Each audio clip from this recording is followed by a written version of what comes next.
Hello friends. आज हम लोग डिस्कस करेंगे बेसिक कंप्यूटर के बेसिक में जनरेशन ऑफ कंप्यूटर्स की बात करेंगे। आइए देखते हैं कि कंप्यूटर का डेवलपमेंट शुरू से कैसे हुआ। वैसे तो हम जानते हैं कि मैथमेटिक्स में कैलकुलेशन कोई नई बात नहीं है। जब से सृष्टि का निर्माण हुआ है, जब से ह्यूमन बीइंग का डेवलपमेंट हुआ है, तब से उन्होंने प्रयास किया तेजी से कैलकुलेशन करने के नए नए तरीके बनाए गए। लेकिन उतना पीछे हम नहीं जाएंगे, अलग अलग हिस्ट्री में जाने की कोई ज़रूरत नहीं है। हमारा संबंध सिर्फ इस बात से है कि कंप्यूटर के डेवलपमेंट का जो व्यवस्था है उस पर हम जरा विचार करें। और हम ये मान के चलते हैं कि ये कहानी कंप्यूटर के शुरू होती है 1942 से 45 के आसपास। और ये वो समय था विश्व में जब हम सेकेंड वर्ल्ड वार से जूझ रहे थे। सेकेंड वर्ल्ड वार में हमारे मैथमेटिशियन, ग्रेट ब्रिटेन के मैथमेटिशियन एलन ट्यूरिंग की बात है, जिनको आप गूगल में जाके सर्च कर सकते हैं। बहुत हाई लेवल के मैथमेटिशियन थे और उन्होंने सबसे पहले एनिग्मा मशीन बनाया था। वो कहानी भी अलग है, जिस पर अभी डिस्कस हम लोग नहीं करेंगे। कभी मौका मिलेगा तो उस पर वीडियो बनाई जाएगी, तब आपको देखने को मिल जाएगा। या फिर आप गूगल में सर्च कर सकते हैं। आज के डेट में तो सब कुछ उपलब्ध है वहाँ। लेकिन उनसे प्रभावित होना स्वाभाविक है कि उन्होंने मात्र 45 ईयर के अपने लाइफ में एक ऐसा मशीन उन्होंने बनाया जो मानवता के लिए भविष्य के कंप्यूटर का आधार बना। यही एनिग्मा मशीन को देख करके हमारे मन में ये विचार आई कि अब हम कंप्यूटर बना सकते हैं। एक ऐसे मशीन की परिकल्पना उन्होंने की जो मैथमेटिकल कैलकुलेशन को, डेटा के प्रोसेसिंग को, लॉजिकल ऑपरेशन को, अरिथमेटिक ऑपरेशन को बहुत तेज गति से प्रोसेस कर सकता था। और तब हमारी कहानी शुरू होती है। और फर्स्ट जनरेशन कंप्यूटर की हम बात करते हैं। ये पीरियड 1942 से 55 है। अलग अलग बुक में कुछ अलग अलग टाइम पीरियड हो सकते हैं। कुछ लोग 45 से 55 की बात करते हैं। लेकिन जनरली हम लोग ये मान के चलते हैं कि हर 10 साल में 1945 की अगर हम बात कर लें तो हर 10 साल में कंप्यूटर में एक नए जेनरेशन की एंट्री होती है। नई जेनरेशन की एंट्री कहने का मतलब सॉफ्टवेयर हार्डवेयर के लेवल पर एक नई तरह की टेक्नोलॉजी, एडवांस टेक्नोलॉजी का इस्तेमाल हमने किया और उसी को अलग अलग जेनरेशन के रूप में हमने डिवाइड किया। और अभी तक की जो स्थिति है, हमने 5 अलग अलग जेनरेशन की बातें की हैं। सबसे पहले हम ये देखें कि हर जेनरेशन में 2-3 बातों पर हमको ध्यान देना है। उसमें हार्डवेयर की टेक्नोलॉजी क्या थी, उस समय के सॉफ्टवेयर की टेक्नोलॉजी क्या थी, और उस समय के जो पॉपुलर सिस्टम है जो मार्केट में वर्ल्ड में डोमिनेट करते थे उस जनरेशन के, उनकी हम बात करें। वैसे तो हम ये मान के चलते हैं कि फोर्थ जनरेशन में आने के बाद ही कंप्यूटर पर्सनल हो पाया। पर्सनल कंप्यूटर की बात अगर हम करें तो फोर्थ जनरेशन में आया। जो हम आप आज कंप्यूटर देखते हैं या 20 साल 30 साल पहले भी जो कंप्यूटर था वो फोर्थ जनरेशन के कंप्यूटर थे, जिसमें माइक्रो प्रोसेसर का इस्तेमाल हम करते थे। लेकिन कहानी जब शुरू होती है तो फर्स्ट जनरेशन से हम ये विचार करें कि फर्स्ट जनरेशन में सबसे पहले हार्डवेयर टेक्नोलॉजी में हमारे पास कंप्यूटर सिस्टम में सबसे पहला जो डिवाइस है वो है प्रोसेसिंग डिवाइस।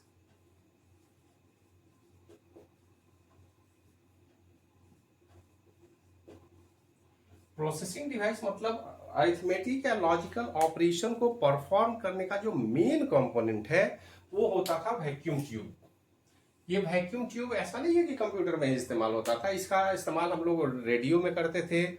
और पुराने जमाने के जो पुराने रेडियो थे 60-70 के, वो सारे रेडियो में प्रोसेसिंग एलिमेंट या सिग्नल की प्रोसेसिंग के लिए, प्रोसेसिंग एलिमेंट या प्रोसेसिंग टेक्नोलॉजी का मतलब हमारा यही है कि जो मेन हमारे इलेक्ट्रॉनिक सिग्नल के फॉर्म में जो डेटा होता है ना उसकी प्रोसेसिंग करना, तो उसकी प्रोसेसिंग वैक्यूम ट्यूब के द्वारा किया जाता था। वैक्यूम ट्यूब बड़ा सा डिवाइस होता था, इस तरह का के बल्ब के टाइप का डिवाइस होता था। उसमें अलग अलग कंपोनेंट होते थे, एनोड, कैथोड, और उसके साथ ग्रिड बनाए जाते थे। एक छोटे से बल्ब के रूप में आप उसको एस्टिमेट कर सकते हैं, अंडरस्टैंड कर सकते हैं। एक छोटा सा बल्ब होता था और ये बल्ब जो पहले हम लोग को 0 वाट या 15 वाट का जो छोटा सा बल्ब होता था उस साइज का आप मान के चल सकते थे। ऐसे इसका पावर बहुत कम होता था, फिर भी प्रोसेसिंग के लिए इनको एनर्जी की जरूरत होती थी। और इस तरह के डिवाइस में अलग अलग प्रोविजन होते थे जिसके तहत ये काम करता था। इस तरह के हजारों वाल्व का इस्तेमाल करके, जो वैक्यूम ट्यूब है, इस तरह के हजारों वाल्व लगे होते थे। और ये फर्स्ट जनरेशन का जो कंप्यूटर था वो पब्लिक के लिए नहीं था, वो साइंटिफिक रिसर्च के लिए था। उसका एरिया बहुत बड़ा होता था। और आज के डेट में अगर हम ये मान के चले तो हम ये कह सकते हैं कि कम से कम एक अपार्टमेंट का ग्राउंड स्पेस का जो रिक्वायरमेंट है, करीब करीब उतना 4 गट्ठा 5 गट्ठे का जमीन की जरूरत पड़ती थी इस एक कंप्यूटर को डिजाइन करने के लिए। और इसको बहुत ज्यादा पावर की भी जरूरत होती थी। इसमें जो मेमोरी एलिमेंट हम लगाते थे एक्चुअल वो इलेक्ट्रोमैग्नेटिक रिले के तौर पर काम करता था। इलेक्ट्रॉनिक स्विच के जगह पर हमने रिले का इस्तेमाल किया था जो मेमोरी यूनिट की तरह काम करते थे। इनके लिए स्पेशल पंच कार्ड या सेकेंडरी स्टोरेज हम बनाते थे। उस समय सेकेंडरी स्टोरेज भी बहुत कुछ नहीं था, मैग्नेटिक स्ट्रिप बनाते थे जिस पर रिकॉर्डिंग होती थी। तो ये बहुत बड़ा सिस्टम था, ये बहुत पावरफुल सिस्टम तो हम नहीं कह सकते हैं, लेकिन बहुत पावर लेता था ये हम कह सकते हैं। पावर बहुत लेता था, काम बहुत कम करता था। और इस मशीन को चलाने के लिए हमारे पास जो लैंग्वेज होता था, जो सॉफ्टवेयर तो उस समय नाम का ही था, सॉफ्टवेयर नाम का कोई चीज था भी नहीं। और ना सिस्टम सॉफ्टवेयर की बात करते थे, ना एप्लीकेशन सॉफ्टवेयर की बात हम करते थे। वो सीधे सीधे मशीन या असेंबली लैंग्वेज में हम काम करते थे। प्रोग्राम स्टोरेज प्रोग्राम का कॉन्सेप्ट वहाँ थोड़ा बहुत था जो पंच कार्ड के रूप में हम स्टोर करते थे। और वो इस तरह का व्यवस्था था कि उसी मशीन में ऑपरेट होता था। और ज्यादातर वो साइंटिफिक एप्लीकेशन, छोटे छोटे कैलकुलेशन के लिए ही इस्तेमाल किया जाता था। सवाल है कि कंप्यूटर से के जेनरेशन की बात हम करें तो ये हमारे लिए बहुत बड़ा माइलस्टोन था, बहुत बड़ा अचीवमेंट था कि किसी मशीन के द्वारा जो हम अरिथमेटिक या लॉजिकल ऑपरेशन को परफॉर्म कर सकते थे। इसीलिए इसको हम फर्स्ट जनरेशन कंप्यूटर में रखें। उस टाइम के जो पॉपुलर हमारे पास सिस्टम थे वो एनिएक्स सिस्टम था, एडवैक था, एडसैक था, यूनिवैक 1 था, IBM 701। ये वो सिस्टम थे जो उस टाइम में मोस्टली साइंटिफिक एप्लीकेशन के लिए बनाए गए। ये सारे फर्स्ट जनरेशन के कंप्यूटर थे। लेकिन 10 साल आते आते फिर हमने उस टेक्नोलॉजी में बदलाव किया। अब हमने इलेक्ट्रॉनिक वाल्व के जगह पर ट्रांजिस्टर का इस्तेमाल किया है। ये इलेक्ट्रॉनिक कंपोनेंट है और ये ट्रांजिस्टर एक्चुअल में एक्टिव इलेक्ट्रॉनिक कंपोनेंट है। और ये इतना पॉपुलर हुआ ट्रांजिस्टर कि आगे आने वाले समय में रेडियो सिस्टम का ही नाम हमने ट्रांजिस्टर रख दिया। एक्चुअल में ट्रांजिस्टर के अंदर ट्रांजिस्टर कंपोनेंट लगा होता था रेडियो के अंदर, बाद में उसके ट्रांजिस्टर का नाम हमने दे दिया। ये ट्रांजिस्टर बड़ा पावरफुल डिवाइस था। इस वैक्यूम ट्यूब से फिजिकल साइज इसका कम से कम 100 से 200 भाग था। मतलब इतना छोटा था और काम इसे 200 गुना ज्यादा करता था। तो आप सोच सकते हैं कि हमारे कंप्यूटर का पावर फर्स्ट जनरेशन से सेकेंड जनरेशन में जाने में कितनी तेजी से बढ़ गई। और यहाँ सेकेंड जनरेशन में आते आते हमने मैग्नेटिक कोर मेमोरी डेवलप कर लिया, मैग्नेटिक टेप की बात करने लगे। क्योंकि वो 55 से 64 का जो टाइम था उस समय रेडियो की टेक्नोलॉजी, रिकॉर्डिंग टेक्नोलॉजी बहुत इंप्रूव कर गई थी। हम टेप की बात करते थे। तो यहाँ पर सेकेंडरी स्टोरेज के लिए मैग्नेटिक टेप और डिस्क का इस्तेमाल हमने करना शुरू कर दिया। मतलब हम फिजिकल साइज अगर हम देखें तो फर्स्ट जनरेशन से सेकेंड जनरेशन में आते आते जो बहुत ज्यादा एरिया में कंप्यूटर बनाया जाता था वो एक रूम तक सीमित हो गया। एक रूम के साइज में अगर 10 बाई 10 का रूम की हम बात कर ले तो उसी 10 बाई 10 के रूम में ही कंप्यूटर बनाया जा सकता था। एक आदमी में एक रूम में आप एस्टेब्लिश कर सकते थे कंप्यूटर में और वो आसानी से काम कर सकता था। यहाँ पर ग्रुप ऑफ प्रोसेसिंग सॉफ्टवेयर की हम बात करते हैं, बैच ऑपरेटिंग सिस्टम की बात करते हैं। मतलब सॉफ्टवेयर छोटे छोटे प्रोग्राम की ग्रुपिंग हम कर सकते थे। यहाँ पर कुछ हाई लेवल लैंग्वेज का भी इस्तेमाल हमने करना शुरू कर दिया। और छोटे लेवल के प्रोग्राम होते थे, बहुत बड़े प्रोग्राम, हाई लेवल के प्रोग्राम नहीं थे। लेकिन हाई लेवल प्रोग्रामिंग लैंग्वेज की बात हो रही है, साइंटिफिक और कमर्शियल एप्लीकेशन, बड़े बड़े ऑर्गेनाइजेशन इस कंप्यूटर का इस्तेमाल करना शुरू कर दिए। फिर भी वो पब्लिक के लिए संभव नहीं था उस मशीन को खरीदना। स्पेशल केस में बहुत बड़े बड़े ऑर्गेनाइजेशन अपने लिए इस्तेमाल करते थे इलेक्ट्रॉनिक कैलकुलेशन के लिए। और उस टाइम के जो पॉपुलर हमारे पास सिस्टम है वो Honeywell 400, IBM 7030, CDC 1604, UNIVAC, LARC, ये वो सिस्टम थे जो सेकेंड जनरेशन में डेवलप किए गए, सेकेंड जनरेशन के समय में बनाए गए। इसके बाद हमने अपनी टेक्नोलॉजी को और इम्प्रूव किया और बाद में हमारे पास टेक्नोलॉजी इंटीग्रेटेड सर्किट का आ गया। इंटीग्रेटेड सर्किट जिसमें स्मॉल स्केल इंटीग्रेशन की बात हम किए या मीडियम स्केल इंटीग्रेशन की बात हुई। स्मॉल स्केल इंटीग्रेशन या मीडियम स्केल इंटीग्रेशन की अगर हम बात करें तो ये सीधे सीधे बताता है कि एक फिजिकल चिप के अंदर कितने कंपोनेंट लगे हुए हैं। अगर इसमें लेस देन 100 चिप लगे हुए हैं तो हम इसको स्मॉल स्केल इंटीग्रेशन बोलते हैं। अगर 100 to 1000 की बात हम कर दें तो मीडियम स्केल इंटीग्रेशन की बात हो गई। तो ये वो समय था जहां पर 100 to 100 कंपोनेंट को इंटीग्रेट करके एक इंटीग्रेटेड सर्किट हम बनाए और वही हमारा इंटीग्रेटेड सर्किट ही मेन प्रोसेसिंग यूनिट के तौर पर काम करने लगा। और वैसी स्थिति में हमारा जो एक रूम में बेस्ट कंप्यूटर था उसकी साइज को हम टेबल के साइज में ले लाए। मतलब जो 10 बाई 10 के साइज में था उसको जो 2x3 या 2x2 के साइज में हम ले लाए। तो हमारे कंप्यूटर का साइज घटता चला गया और साइज घटने का मतलब फिजिकली हमने कंप्यूटर का साइज को घटाया, पावर को बढ़ाया। अगर हम बोले फर्स्ट जनरेशन से सेकेंड जनरेशन में तो कम से कम 100 गुना पावर बढ़ाया हमने, उसके बाद 100 गुना यहाँ भी हमने बढ़ा दिया, मतलब हजारों गुना, फर्स्ट जनरेशन से 1000 गुना ज्यादा पावरफुल कंप्यूटर और बहुत छोटे से एक टेबल के साइज में हमने एस्टेब्लिश कर लिया। ये थर्ड जनरेशन की मुख्य भूमिका थी। और थर्ड जनरेशन में आते आते हमने कंप्यूटर का डेवलपमेंट हार्डवेयर लेवल पर किया, साथ में सॉफ्टवेयर के लेवल पर भी किया। सॉफ्टवेयर लेवल में टाइम शेयरिंग ऑपरेटिंग सिस्टम की बात करने लगे। यहाँ पर 2, 3, 4 प्रोग्राम को आपस में टाइम शेयरिंग मोड में अलग अलग टाइम में एक ही प्रोसेसर के द्वारा कंबाइन करके प्रोसेस करने का कॉन्सेप्ट डेवलप किया गया। उसके बाद हाई लेवल प्रोग्रामिंग लैंग्वेज हमने बनाया और हार्डवेयर और सॉफ्टवेयर को अलग अलग एस्टेब्लिश करने का काम किया। इससे पहले हमारा हार्डवेयर में ही जो प्रोग्राम सेटअप होता था उसी को हम ऑपरेट करते थे, लेकिन थर्ड जनरेशन आते आते हमने सॉफ्टवेयर के लिए अलग अलग पंच कार्ड हमने बनाया जिसमें अलग अलग प्रोग्राम होता था। एक अलग पंच कार्ड में हम डेटा को एस्टेब्लिश करते थे और फाइनली दोनों को मर्ज करके हम प्रोग्राम रन करने में सफल हुए। और इस जमाने का जो हमारा पावरफुल सिस्टम था वो था IBM 360, 370, PDP-8, PDP-11, CDC 6600। ये वो मॉडल हैं जो कंप्यूटर के साथ जुड़े हुए। अगर आप गौर से देखें तो ये IBM international business machine, IBM दुनिया की पहली कंपनी है जिन्होंने माइक्रोप्रोसेसर का आर्किटेक्चर दिया। कंप्यूटर शुरू के फर्स्ट, सेकेंड, थर्ड जनरेशन, हर जनरेशन में उन्होंने कंप्यूटर बनाया और उन्होंने ही कंप्यूटर का बैकबोन रखा। आज के एडवांस कंप्यूटर का भी आर्किटेक्चर IBM आर्किटेक्चर पर बेस्ड है।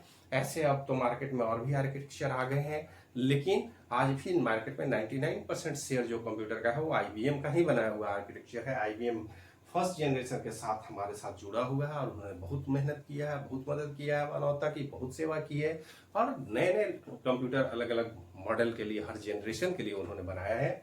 इसके बाद हम आते हैं फोर्थ जनरेशन। फोर्थ जनरेशन का टाइम है 1975 से 1975 से 1989। 1975 से जो फोर्थ जनरेशन का कंप्यूटर आया, यहां पर टेक्नोलॉजी और भी ड्रास्टिकली हमने चेंज कर दिया। हमने माइक्रो प्रोसेसर का इस्तेमाल किया। माइक्रो प्रोसेसर कहने के मतलब माइक्रो इलेक्ट्रॉनिक कंपोनेंट के डेवलपमेंट का लेवल बहुत हाई हो गया। अब यहाँ पर जो कंपोनेंट हम 1000 की बात करते थे वो इसमें लाखों कंपोनेंट को इंटीग्रेट करने का पावर हमारे पास हो गया और एक साथ में एक छोटे से चिप में 1 लाख तक कंपोनेंट हम इंटीग्रेट कर पाए और तब हमने बनाया माइक्रो प्रोसेसर। ये प्रोग्रामिंग चिप था प्रोग्राम के थ्रू चलता था, इसके लिए अलग से प्रोग्राम लिख करके इसके साथ हम कोरिलेट कर सकते थे। तो माइक्रो प्रोसेसर और ये एमएसआई के बाद very large scale integrated circuit हमने बनाया, वीएलएसआई टेक्नोलॉजी,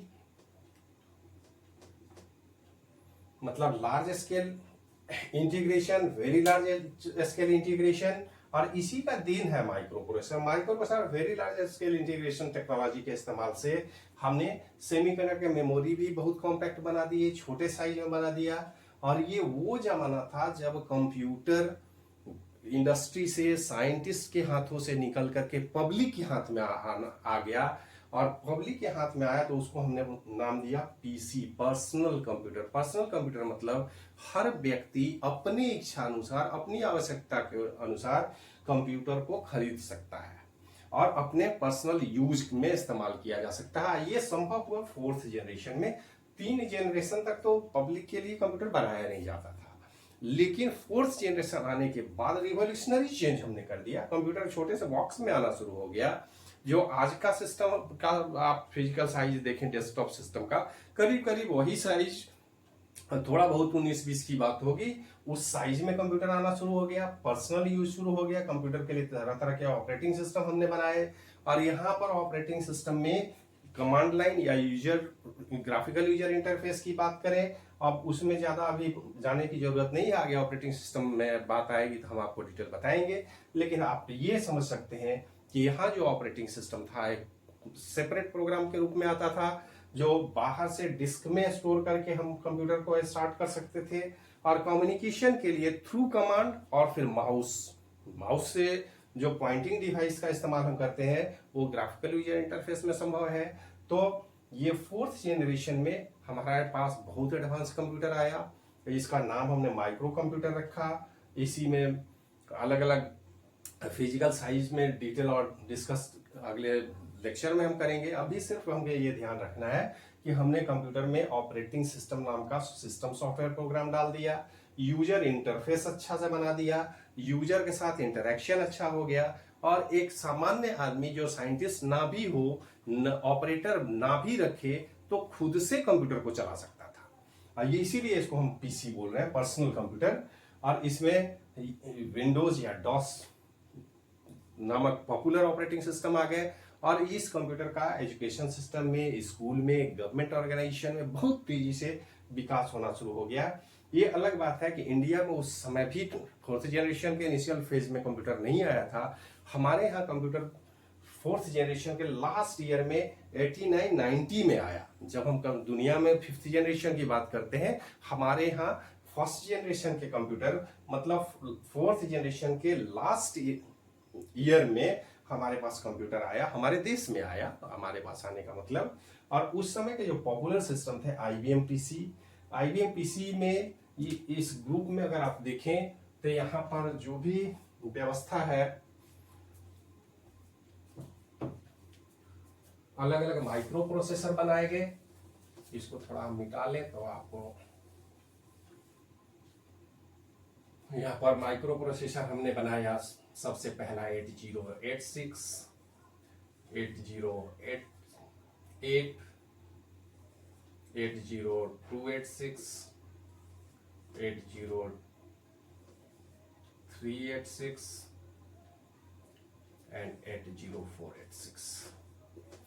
इनके भी अलग अलग वेरिएंट आए, 2-3 अलग अलग मॉडल आए, लेकिन ये सारे माइक्रोप्रोसेसर जिसको हम 86 सीरीज का भी नाम दिए हैं, तो 86 सीरीज के सारे प्रोसेसर हमारे पास फोर्थ जनरेशन में बनाए गए। मार्केट में अलग अलग टाइम में लॉन्च किया गया आईबीएम के द्वारा, और भी बहुत सारी कंपनी आ गई। माइक्रोप्रोसेसर बनाने के लिए इंटेल कंपनी मार्केट में आ गई, जो सिर्फ माइक्रोप्रोसेसर, आज भी माइक्रोप्रोसेसर बनाती है वो। और उसके बाद and it's IBM PC and it's clone. Microprocessor का आर्किटेक्चर IBM का ही था, लेकिन अलग अलग कंपनियां भी उस आर्किटेक्चर को कॉमर्शियली डेवलप करके कंप्यूटर बनाना शुरू कर दी, इसलिए उसके क्लोन की बात करते हैं। फिर एप्पल कंप्यूटर आया, उन्होंने अपना आर्किटेक्चर लेकर के आया। उनका आर्किटेक्चर बिल्कुल IBM से अलग है।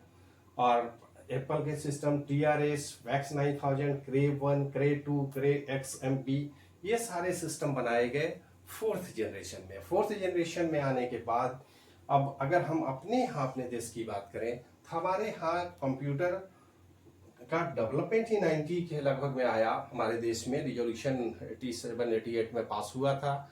उसके बाद हमारे यहाँ ऑफिशियली कंप्यूटर को लाने और यूज करने का नियम बनाया गया, लेकिन वो काफी लेट हो चुका था। हमारे पास एक 4th जनरेशन के कंप्यूटर हमारे यहाँ 90 से शुरू होता है, और 90 से शुरू होने के बाद जो 5th जनरेशन का पीरियड है 89 से लेकर के अभी तक का जो स्टेज है, इस जमाने में कंप्यूटर में और भी तेजी से, पहले कंप्यूटर एक सिस्टम यूनिट की तरह हम इस्तेमाल करते, एक टूल की तरह इस्तेमाल करते थे, लेकिन आप देखेंगे कि यहाँ पर VLSI के बदले ultra large scale integration technology का इस्तेमाल किए। हमारा माइक्रो प्रोसेसर जो था वो सिंगल लेयर में होता था, आज हम क्वाड कोर, हेक्सा कोर की बात करते हैं, डुअल कोर की बात करते हैं। तो एक ही प्रोसेसर में 2, 3, 4 एलईओ कंट्रोल यूनिट एस्टेब्लिश करने का हम काम करते हैं अलग अलग कोर के रूप में। बहुत एडवांस आज की टेक्नोलॉजी हो गई है।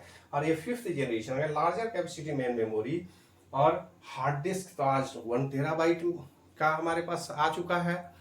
तो 1 GB से लेकर के 1 टेराबाइट तक का हम हार्ड डिस्क इस्तेमाल करते हैं। और इसमें सबसे बड़ा रिवोल्यूशनरी चेंज जो 5th जनरेशन में आया, उसमें 2 बातें हम रखते हैं। पहला तो हमारा था इंटरनेट। आज आप जानते हैं इंटरनेट के कारण ही ये सारी सुविधा हमको मिल रही है। हम घर बैठे पढ़ रहे हैं, अलग अलग तरह का लेक्चर देख सकते हैं, अलग अलग तरह का गाना सुन सकते हैं, तमाम तरह के वीडियो देख सकते हैं, यूट्यूब का इस्तेमाल कर सकते हैं, फेसबुक का इस्तेमाल कर सकते हैं, ट्विटर का इस्तेमाल कर सकते हैं, ईमेल से मैसेज को ट्रांसफर किया जा सकता है, ऑनलाइन लर्निंग की बात हो, ऑनलाइन बिजनेस की बात हो, ये सारा सुविधा हमको 5th जनरेशन के कंप्यूटर में मिला है। और इस 5th जनरेशन में 2 डेवलपमेंट पर विशेष रूप से हम ध्यान देंगे। पहला, माइक्रो प्रोसेसर के डिफरेंट कोर की टेक्नोलॉजी, इंटरनेट, और उसके साथ एक टर्म है AI मीन्स आर्टिफिशियल इंटेलिजेंस। मतलब जो हम पहले कहते थे कि हमारे कंप्यूटर के पास इंटेलिजेंस ही नहीं है, उसमें थोड़ा सा लर्निंग एटीट्यूड हम डेवलप करने की कोशिश कर रहे हैं, और वो है आर्टिफिशियल इंटेलिजेंस। ये जो इंटेलिजेंस है हमने इम्प्लीमेंट किया अपने 5th जनरेशन के कंप्यूटर में, और AI के कारण हमारा कंप्यूटर आज के डेट में ज्यादा यूजर फ्रेंडली हो गया। आप गूगल असिस्टेंट्स की बात करें, और भी तमाम तरह के एप्लीकेशन है जहां पर असिस्टेंट का इस्तेमाल करते हैं। आप साउंड रिकॉग्निशन सिस्टम की बात करते हैं, फेस रिकॉग्निशन सिस्टम की बात करते हैं, फेस लॉक की बात करते हैं, पासवर्ड में पैटर्न की बात करते हैं। ये सारा टेक्नोलॉजी आज की डेट में आर्टिफिशियल इंटेलिजेंस का सिंपल सा एग्जांपल है, और ये सारी टेक्नोलॉजी आज के कंप्यूटर में उपलब्ध है। आज IBM कंप्यूटर जो बहुत बड़े साइज में था, आपका स्मार्टफोन में वो सारी फीचर है। एक एडवांस कंप्यूटर का सारा फीचर स्मार्टफोन में आ गया है। साइज तो आप जानते ही हैं कि इतना छोटा हो चुका है, पैकेट में लेके हम आसानी से घूम सकते हैं। हम स्लेट के रूप में टैबलेट बनाते हैं, नोटबुक बनाते हैं, लैपटॉप बनाते हैं, और ये सारी टेक्नोलॉजी आज यहाँ पर उपलब्ध है। 5th जनरेशन में हमने पेंटियम प्रोसेसर की बात की। पेंटियम प्रोसेसर में बहुत सारा डेवलपमेंट हुआ, P1, P2, P3, Pentium MMX, dual core, quad core, इस तरह से अलग अलग वर्जन बनाए गए हैं। और ये सारे सिस्टम IBM PS/2 परम सिस्टम, जो कि सुपर कंप्यूटर के नाम से हम लोग पहले जानते थे, आज वो कैपेबिलिटी हमारे पास उपलब्ध है। और सबसे बड़ी बात है कि आज हमारा माइक्रो कंप्यूटर इतना पावरफुल हो गया है कि आप बड़े आराम से इस कंप्यूटर का इस्तेमाल लार्ज स्केल पर कर सकते हैं। मतलब आज हम कितना हो बड़ा से बड़ा डेटा आसानी से अपने छोटे से छोटे कंप्यूटर के द्वारा हैंडल कर सकते हैं, पूरी दुनिया से जुड़े रह सकते हैं, पूरी दुनिया से कनेक्ट हो सकते हैं, और हर तरह की सुविधा प्रोवाइड करता है। और ये कंप्यूटर आज के डेट में अगर हम बात करें तो एक स्टूडेंट की बात हो, बिजनेसमैन की बात हो, गवर्नमेंट की बात हो, सबके लिए बहुत ही यूजर फ्रेंडली माहौल प्रोवाइड करता है, अच्छा सुविधा देता है। और ये सारे जनरेशन के विषय में थोड़ा बहुत हमने बताया, और आगे और भी पढ़ने की जरूरत है, बुक में आप देख सकते हैं। और कोई कंफ्यूजन होगा तो फिर आप कांटेक्ट भी कर सकते हैं।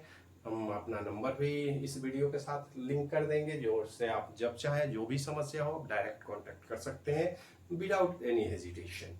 आज के लिए यहीं छोड़ते हैं, फिर अगले क्लास में मिलेंगे। ठीक, थैंक यू।